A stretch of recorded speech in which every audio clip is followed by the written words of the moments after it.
Bonjour à tous, on se retrouve pour une nouvelle vidéo sur la chaîne Texama, cette fois-ci pour un guide d'achat de processeurs. Même si les cartes graphiques ont des grands problèmes de disponibilité en ce moment, je pense que ça peut valoir la peine pour certaines personnes de déjà faire leur config, garder leur ancienne carte graphique et puis d'attendre que les cartes graphiques justement baissent de prix ou soient tout simplement disponibles. Du coup, comme beaucoup de gens me demandent justement quel processeur un peu prendre et tout ça, et en attendant de refaire des configs, j'attends que les cartes graphiques soient disponibles, je vous propose de vous montrer quel processeur selon moi vous devriez acheter selon telle ou telle gamme de prix. À tenir compte qu'il y a quand même des nouveaux processeurs Intel qui vont sortir dans plus ou moins 2 mois. Normalement, ce sera plus 2 mois et demi que 2 mois. Donc ça peut changer encore les choses, mais 2 mois, c'est beaucoup en informatique, donc je préfère faire ce guide maintenant, et je vous referai un guide, par exemple début du mois de mai certainement, ou peut-être début avril plutôt, et comme ça, vous pourrez voir à ce moment-là, quand, je l'espère, les cartes graphiques seront un petit peu plus disponibles. En attendant, vous avez une table des matières peut-être dans la description selon différentes catégories de budget, et vous aurez de toute façon certainement des liens vers des processeurs que je recommande le plus dans la description. Commençons tout de suite. Et on va d'ailleurs commencer du plus bas au plus haut. Donc du plus abordable au plus overkill. Donc le premier processeur qu'on va voir, c'est le bon vieux Athlon 3000G. C'est un processeur sur Zen+, si je me souviens bien, donc Ryzen techniquement. C'est un dual core seulement, mais avec 4 threads. Il a une bonne petite partie graphique. C'est clairement un processeur pour quelqu'un qui n'a pas un gros budget, parce qu'il coûte 60 euros. Mais du coup, il vous permet quand même de jouer un petit peu à des petits jeux, justement, par exemple League of Legends et tout ça, qui sont assez faciles à faire tourner. Et aussi, il est très bon pour faire de la bureautique, tout simplement. Donc c'est vraiment un processeur pour quelqu'un qui n'a pas beaucoup de budget, mais qui veut quelque chose de neuf. Il y a une autre stratégie tout à fait valable, c'est de prendre des anciens PC de l'occasion. J'ai fait une vidéo là-dessus sur un PC que j'ai payé, pour information, 300 euros, avec carte graphique et tout ça, tout compris. Je vous mets le lien dans le petit au-dessus à droite si vous voulez voir. Ça peut être une très bonne stratégie si vous avez un budget très serré pour les jeux vidéo. Mais si vous êtes plus bureautique, vous voulez quelque chose de neuf, ça reste un bon choix. Une autre stratégie aussi, c'est pour ceux qui sont prêts et qui veulent juste de la puissance CPU, vous pouvez aussi acheter des Xeon d'occasion. Donc des Xeon 4 cœurs, 6 cœurs, même 8 cœurs, pour vraiment pas cher.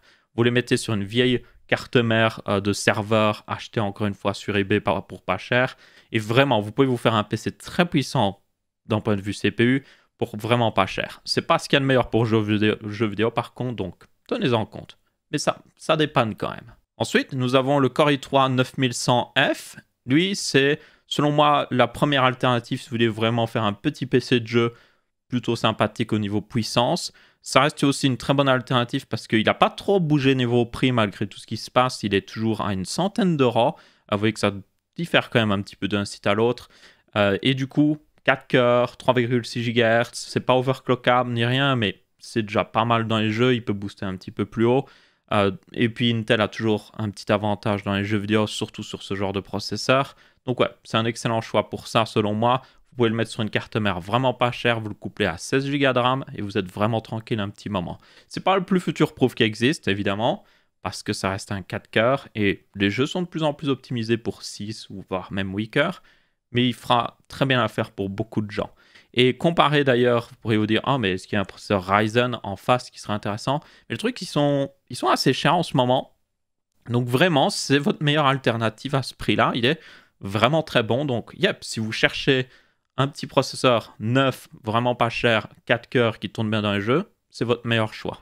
Ensuite, nous avons un autre processeur, encore une fois Intel ici, un petit peu plus supérieur, donc c'est le 10400F en particulier ici. Vous avez aussi le 10400 non F. Pour information sur les processeurs Intel, si vous avez un F, ça indique qu'il n'y a pas de partie graphique. Si vous n'avez pas de F, il y a une partie graphique. La partie graphique, évidemment, est intégrée au processeur. Si vous comptez mettre une carte graphique dédiée, vous n'en avez pas besoin, mais ça peut toujours dépanner aussi si votre carte graphique tombe en panne, donc à voir. Si vous avez de toute façon une ancienne carte graphique sous la main, vous n'en aurez peut-être pas besoin, et vous pouvez économiser un petit peu d'argent, parce que là, la version F, évidemment, comparée à la version non F, est réellement moins chère. Donc c'est 186 euros pour la version non F, 165 euros pour la version F ici. C'est encore une fois en France. D'ailleurs, je n'ai pas parlé jusqu'à maintenant, mais j'utilise PC Part Picker, qui est un site pour plus faire des configs. Vous pouvez comparer d'un pays à l'autre, d'un magasin à l'autre. C'est très pratique. Et du coup, là, vous pouvez voir tous les prix des différents revendeurs. Et aussi, je pourrais changer de pays pour vous montrer que des fois, c'est moins cher dans certains autres pays. Donc par exemple, voilà, en Allemagne, il coûte 152 €. Ce sera assez important juste après pour les processeurs qu'on verra après. Mais là, vous pouvez commander en France sans trop de problèmes. Ça reste assez bon niveau prix. Et ce processeur ici est plutôt bon. C'est un Seeker qui tourne pas à la plus haute fréquence de 2,9 GHz, mais il a un très bon boost derrière. Donc ça compense largement, ne vous inquiétez pas. Et du coup, il est très bon pour les jeux vidéo. C'est clairement un concurrent au Ryzen 3600, sauf qu'il coûte moins cher ici. Il a quelques désavantages quand même. Comme vous ne le mettrez pas, alors vous ne le mettez pas sur une carte mère overclockable, donc là vous ne le mettez pas sur une carte mère ici en Z490, c'est plus pour les autres cartes mères plus raisonnables, on va dire, surtout niveau prix, et qui n'ont pas l'overclocking. Mais ça veut dire aussi que vous perdez la possibilité de mettre un meilleur kit mémoire, que ce processeur profite vraiment, donc c'est un petit peu dommage. C'est Intel qui a verrouillé les choses ici, donc ouais. En gros, il me semble que c'est 2600 MHz qui supporte maximum de RAM. Ça sert à rien d'aller au-dessus, je vous le dis clairement, parce qu'il ne supportera pas plus. Et du coup, malgré ces petits problèmes-là, ça reste un très bon choix pour les jeux vidéo. C'est pas le meilleur choix, mais vu que les processeurs Ryzen sont plus chers en ce moment, c'est clairement votre meilleur choix. Il a même un petit côté future-proof parce que Seeker durera pas mal de temps, même s'il n'a pas le PCI Express 4.0. Si vous achetez plutôt des cartes graphiques milieu de gamme, ça ne devrait pas vous affecter de sitôt, franchement. Donc ouais, c'est un très bon choix si vous voulez une bonne petite config pour les jeux vidéo, mais aussi pour de la bonne bureautique, ce serait pas mal. Si vous êtes plus bureautique, vous n'avez pas besoin de carte graphique dédiée, prenez la version non F, parce que là, vous aurez au moins la petite partie graphique intégrée qui vous permettra de faire de la bureautique, qui vous permettra d'économiser le prix d'une carte graphique. Ensuite, nous avons un processeur que j'avais beaucoup recommandé, qui malheureusement a augmenté un petit peu de prix, même pas mal de prix en réalité. C'est le Ryzen 5 3600, qui est selon moi un des meilleurs processeurs que vous pouvez encore acheter, même s'il est un petit peu plus cher, pour la simple et bonne raison qu'il est très bon dans les jeux vidéo, il est très bon aussi dans les tâches professionnelles, genre rendu 3D et tout ça.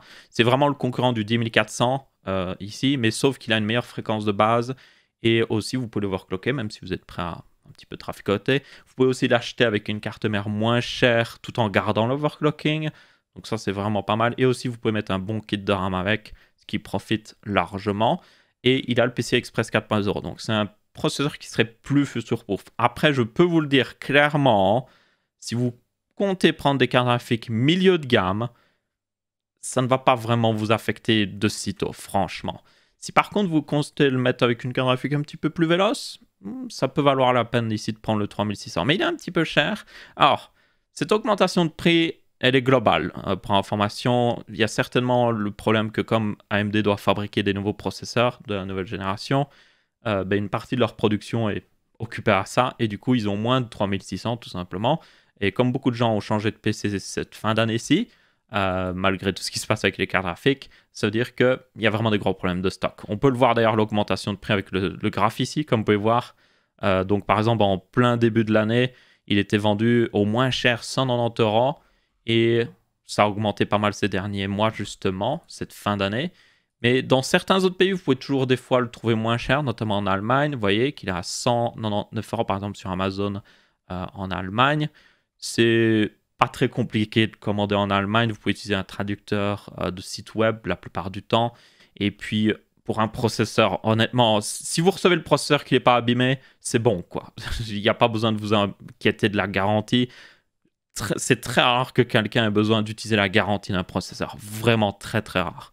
Et encore, honnêtement, vous pourriez voir avec la garantie AMD en France, en fait. Même si vous l'avez acheté en Allemagne, ils ne vont pas vous embêter. Donc ouais, ça peut vraiment valoir la peine pour économiser. Mais comme vous pouvez voir, l'Allemagne aussi a eu cette augmentation de prix. Mais il était vraiment pas cher en Allemagne, par contre. Le moins cher, c'était 167 €. C'est pour ça que je disais qu'avant, comparé au 2400, selon moi, c'était le meilleur choix. Mais comme le 10400 est resté pas cher et que lui a augmenté de prix, ouais, il vaut mieux prendre le 10400 la plupart du temps. Et il y avait aussi la Belgique qui a eu des fois des très bons prix sur ce processeur-là.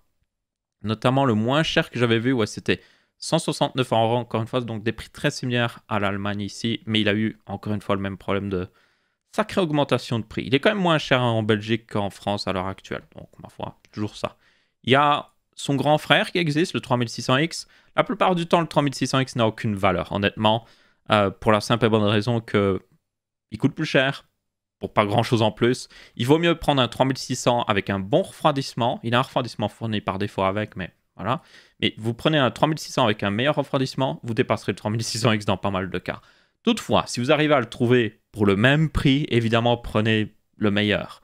Il y a aussi le 3600 XT qui existe, mais lui, il vaut vraiment cher, donc yep, ça à vous de voir. Mais par exemple, si on regarde en Allemagne, ouais, les prix ne sont pas très bons non plus en Allemagne. C'est clairement pas le processeur le plus intéressant. Là, il est un petit peu moins cher en Belgique.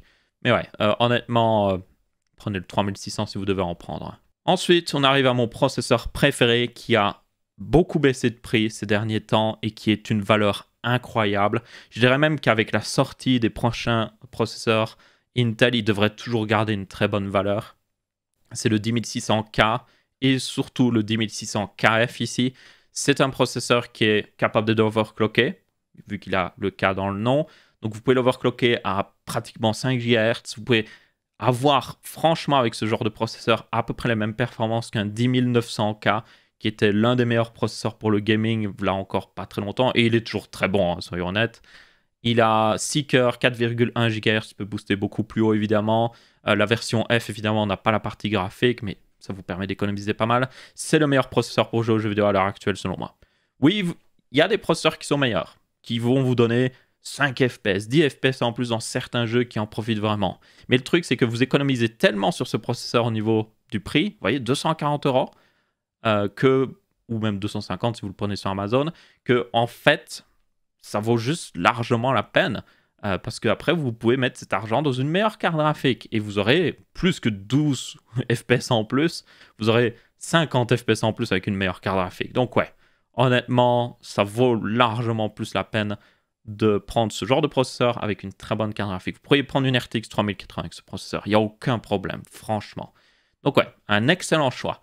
Et en plus, si vous êtes prêt à commander dans d'autres pays, vous pouvez en voir pour encore un petit peu moins cher, genre sur Amazon DE par exemple, il est à 231 €, vraiment pas mal. Et vous l'avez aussi, alors tenez compte d'ailleurs pour Amazon, je tiens à préciser, Amazon FR et Amazon DE sont différents. Donc si vous avez un compte Amazon Prime, il n'est pas valable sur Amazon DE si je me souviens bien, donc faites attention. Vous pouvez aussi, il me semble, avoir moins cher en Belgique. Ouais, il était à 235 € en Belgique, donc ça peut valoir la peine. Yep, très bon choix. Vous avez le 10600K. Du coup, avec la partie graphique, il peut être franchement très proche niveau prix. Donc, ça peut valoir la peine. Si vous le voyez au même prix sur le site que vous voulez commander, oui, prenez la version avec partie graphique. Ça fera pas de mal. Ça peut toujours dépanner si vous avez un problème de carte graphique dans le futur. Mais après, il est plus cher pour juste une partie graphique. Donc, pour certaines personnes, ça sert à rien. Surtout si vous allez mettre une grosse carte graphique dédiée. Là, vous voyez que la version K, là, sur Amazon DE à 229 €. What the fuck, il doit avoir une promotion en ce moment, à mon avis. Ça doit être ça. Puis des fois, il y a des... Tenez compte que dans les comparateurs de prix, des fois, il y a des bugs. Non, 229 €. Il est toujours à 229 €. Est-ce qu'il est vendu par Amazon? Non, pas totalement vendu par Amazon. C'est peut-être pour ça, alors. Ouais, on peut traduire la page. Merci à la traduction automatique. Vous voyez qu'il est vendu et expédié par Amazon? Non. Wow. OK. eBay, ça peut valoir largement la peine. OK. J'avais même pas vu, genre quand j'ai préparé cette vidéo, il était même pas encore à ce prix-là. C'est pour dire. Donc ouais, ça vaut la peine. 229 €, c'est juste très donné. Et vous mettez un bon refroidissement avec. Il n'y a pas de refroidissement fourni avec, tenez-en compte. Donc vous mettez un bon refroidissement pour juste qu'il booste de lui-même, sans même overclocker, et vous aurez franchement l'un des meilleurs processeurs pour jouer. Ensuite, on avait un processeur qui était souvent très apprécié parce que il a pas mal de puissance brute, mais aussi il est bon dans les jeux vidéo, c'est le 3700X. Donc là, c'est un weaker comparé au seeker du 10600K. Et bonne fréquence, pas mal dans les jeux, pas le meilleur. Intel reste un petit peu devant sur cette génération, surtout de processeurs AMD. Il y a du coup le 5600X qu'on va voir après qui est sorti, donc c'est pour ça qu'il est un petit peu particulier ce processeur maintenant. Il n'a pas vraiment baissé de prix d'ailleurs avec la nouvelle génération. Enfin, ça dépend aussi où vous regardez, parce qu'en France, évidemment, il est toujours plus cher, quoi qu'il arrive. En Allemagne, oui, vous pouvez l'avoir pour 270 €, 279 €. Il a augmenté de prix, hein, parce qu'avant, il était encore moins cher. Le moins cher, c'était 267 € pour un tel processeur. Ouais, ça peut valoir la peine, mais là, je le conseille plus pour quelqu'un peut-être qui veut un PC peut-être vraiment future-proof avec le PCI Express 4.0, mais ça ne vaut pas totalement la peine. Ou alors quelqu'un qui a besoin de plus de puissance brute pour du rendu 3D, pour du rendu vidéo. Oui, là, ça vaut la peine. Par contre, ça peut vous donner un petit avantage par rapport au 10600K. Mais c'est spécifique selon moi. Maintenant, on en arrive, selon moi, au processeur le plus future-proof qu'on verra dans cette vidéo. C'est le 5600X. Il est très bon dans les jeux vidéo. La nouvelle génération de processeurs AMD rattrape largement le retard qu'ils avaient sur Intel. Donc là, ce processeur peut, dans certains cas, même dépasser un 10900K. Ça dépend des jeux, tenez-en compte. C'est un 6 cœurs, donc c'est suffisant. Franchement, ça tiendra encore pas mal d'années, il ne faut pas déconner.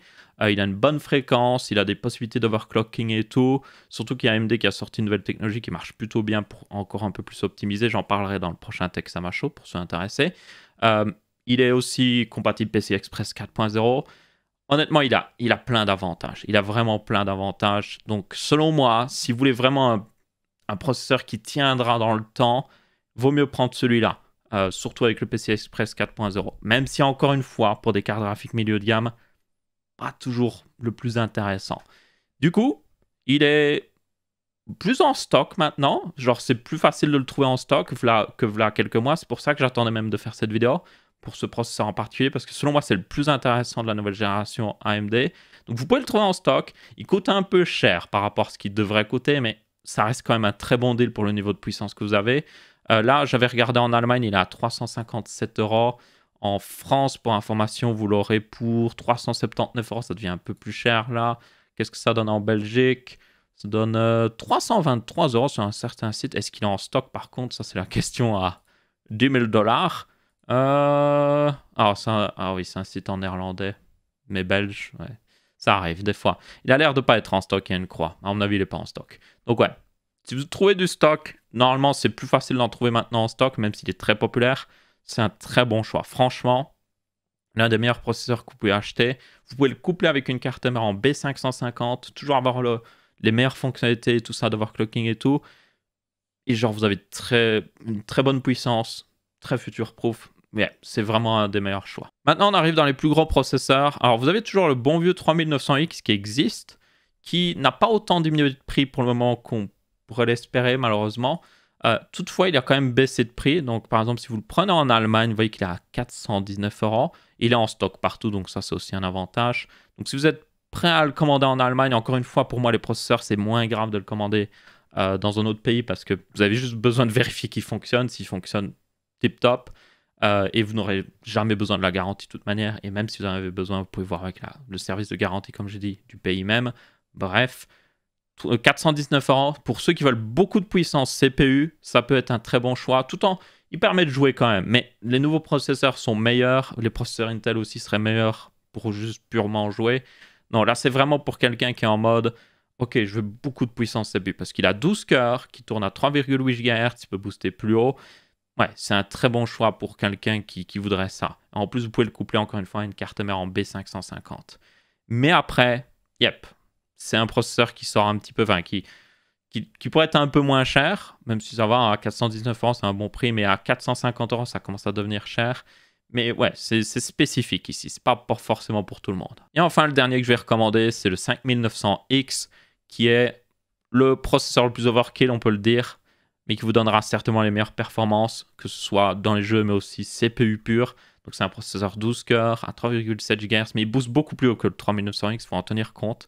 Donc ça porte un peu à confusion, mais yep, c'est un bien meilleur processeur que le 3900X sur tous les points, mais il coûte la peau des fesses en ce moment. Il y a des gros problèmes de disponibilité. Donc ouais, d'ici quelques temps, à ce que vous regardez ces vidéos, ce sera peut-être amélioré, mais comme vous pouvez voir, là, j'ai beau regarder sur n'importe quel site, c'est pas trop ça. Oh, il est sûr. En Belgique, il est en vente sur 2 boutiques. Non, il n'est pas en stock là. Là, il a l'air... Non, il n'a pas l'air en stock non plus. Donc, si vous le trouvez en stock, maximum, grand maximum 700 €, ça peut valoir la peine. Mais, yep, il y a des gros problèmes de disponibilité sur ce processeur. Mais c'est certainement, selon moi, l'un des meilleurs. Mais dites-vous que vous payez plus pour un peu plus de puissance, mais ça ne vaut pas forcément la peine, clairement. Hein. Un 10600K, comme j'ai montré, qui vaut 200 € fera très bien aussi dans les jeux vidéo par rapport à ce processeur-là, et il coûte littéralement pratiquement 3 fois moins cher. Donc ouais, soyez raisonnable. Vous pourriez vous dire, oh, c'est le meilleur processeur, je le veux. Non, un 5600X ou un 10600K pour la plupart des gens suffirait amplement. Donc, soyez raisonnable quand vous achetez. Surtout que je vous dis, prenez plus, genre une meilleure carte graphique, vous en aurez plus pour votre argent. Enfin bref. Il y a d'autres processeurs que j'aurais pu monter au-dessus de ça. Vous avez le 5950X notamment, qui est un 16 cœurs ici de la nouvelle génération. Oui, pour quelqu'un qui en aurait vraiment besoin, encore une fois, ça peut valoir la peine, mais selon moi, c'est si vous avez besoin d'un tel processeur, vous savez ce que vous avez besoin. Donc, vous ne regardez pas un guide d'achat. Donc, yep. Mais si vous voulez beaucoup de puissance CPU, un processeur qui tourne bien dans les jeux et que vous n'avez pas forcément besoin de beaucoup de lignes PCI Express non plus, mais quelques SSD et puis une carte graphique, le 5950X. Et sinon, au-dessus de ça, vous auriez par exemple les Threadripper de AMD qui eux sont en 24 et 32 cœurs, les les nouveaux Threadripper qui vont être certainement remplacés bientôt. Cela aussi pourrait valoir la peine pour quelqu'un qui veut vraiment énormément de puissance CPU, mais yep, encore une fois, si vous regardez cette vidéo, c'est un peu bizarre parce que vous savez ce que vous avez besoin, donc je sais pas pourquoi vous regardez un guide d'achat. Bref, donc on va rester là. Voilà mes recommandations niveau CPU. Niveau carte mère, je vous en ai donné vite fait, hein, comme j'ai dit. Intel, prenez, si c'est une version K, prenez une carte mère qui supporte l'overclocking, donc c'est toujours les Z490 par exemple. C'est seulement la Z490 parce que j'ai seulement montré un processeur qui supporte l'overclocking Intel. Si c'est AMD, vous avez beaucoup de cartes mères en B550 qui suffiront amplement et qui sont assez future-proof. Du coup, voilà, j'espère que ça vous aura aidé. J'espère que vous trouverez aussi une carte graphique en stock si vous lui faites une nouvelle config. Mais en attendant, au moins vous avez déjà le cerveau de votre ordinateur qui a été changé. Vous devrez certainement changer la carte mère et tout ça, mais vous avez déjà une bonne base pour mettre une bonne carte graphique de dernière génération qui devrait être disponible un jour, je l'espère. Si vous regardez cette vidéo dans le futur, évidemment, ça aura peut-être changé. Mais ouais. Du coup, merci à tous. J'espère que vous avez bien apprécié. Si vous avez trouvé utile, vous pouvez laisser un petit pouce bleu. Si vous n'avez pas trouvé utile, vous pouvez laisser un pouce rouge. Et aussi, si vous voulez soutenir un petit peu la chaîne, je mettrai quelques liens Amazon vers des processeurs qui étaient disponibles à des prix raisonnables sur Amazon.fr. Mais après, si selon moi il y a un processeur qui ne vaut pas la peine de acheter sur Amazon.fr, je ne mettrai pas le lien. Donc soyez pas étonnés si tous les processeurs que j'ai cités ici ne sont pas linkés dans la description. Allez, salut à tous!